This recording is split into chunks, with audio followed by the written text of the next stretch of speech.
আয়েশা রাত ৩টায় উঠে সবার জন্য গরম গরম পরোটা আর কিমা রান্না করছিল। যখন সে গ্যাস কমিয়ে শাশুড়িকে ডাকতে ঘরে গেল, তখন ননদ চুপি চুপি রান্নাঘরে ঢুকে কিমার মধ্যে এক মুঠো লবণ আর লাল মরিচ মিশিয়ে দিল। দস্তরখানে শাশুড়ি প্রথম লোকমা মুখে দিতেই রাগে ফেটে পড়লেন এবং বললেন, আরে বৌমা, কি বিষ খাইয়ে রোজা রাখাবে, এত লবণ?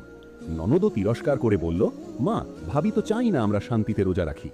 আয়েশা কাঁদতে কাঁদতে আল্লাহর কসম করে বলতে লাগলো যে সে একদম ঠিক মতো মশলা দিয়েছিল। ঠিক তখনই পানি খাওয়ার সময় শাশুড়ির নজর ননদের হাতে পড়ল। তার নখের মধ্যে এখনও লাল মরিচ আর কিমার মশলা লেগেছিল। শাশুড়ির সঙ্গে সঙ্গে পুরো চক্রান্ত বুঝে গেলেন।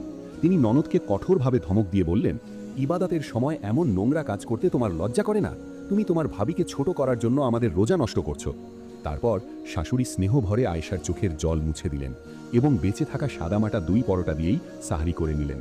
যে অন্যের জন্য গর্ত খোঁড়ে সে নিজেই